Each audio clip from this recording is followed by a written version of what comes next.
Nou, as ons by die eksterne studente kom, dan moet ek 'n paar woorde sê in verband met die hoër onderwyswet van die tyd. Kyk, hier was in Suid-Afrika voor 1916 net een universiteit.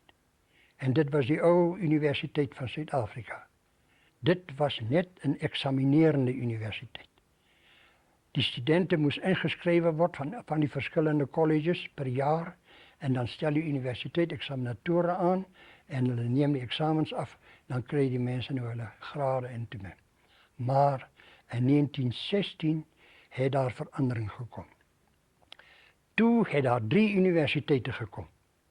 Kaapstad, Stellenbosch en die ou Universiteit van Suid-Afrika. Die Universiteit van Suid-Afrika van destyds het bestaan uit constituerende colleges. Pretoria, Pietermaritzburg, Bloemfontein, Graamsstad, Wellington. Dit was hulle het hulle aparte colleges gehad en hulle studente na die colleges was ingeskakel by die ou Universiteit van Suid-Afrika. Hulle studente was interne studente. Hulle dosente het die vrae stel die eind van die jaar opgestel en ook as eksaminator, maar plus 'n eksterne eksaminator by elke vak.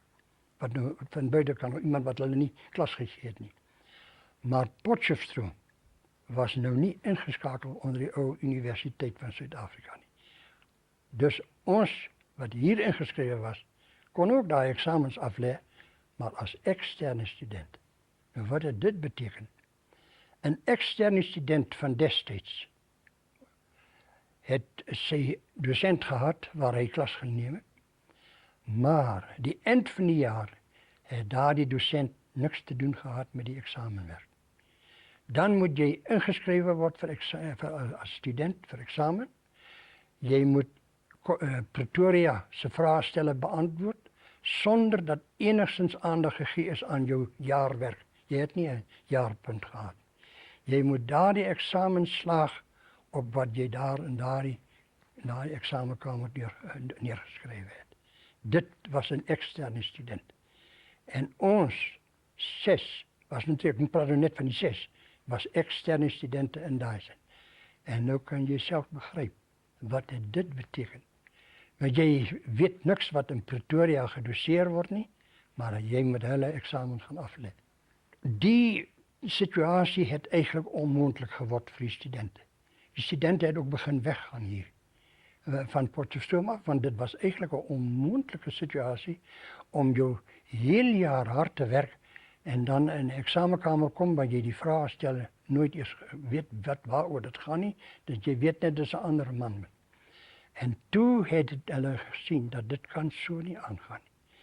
En vooraf is toe pogings in die weg gestel in verband met die inkorporasie en in 1921 is daardie wet deur die parlement.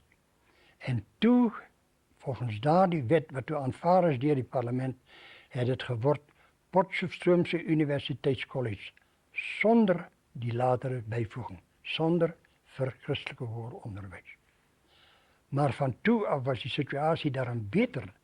Toe het ons die eind van die jaar ons dosente gehad wat vir ons eksamen afgeneem het. Ons jaarpunt het getel en so was dit in elk geval 'n groot verbetering. Dus as jy praat van eksterne student, dan moet jy weet, dan is jy eigenlijk in die ellende. Maar ons het toe daarom 3 van ons het toe nie verder gegaan na teologie toe nie, maar ons ander 3 het aangegaan.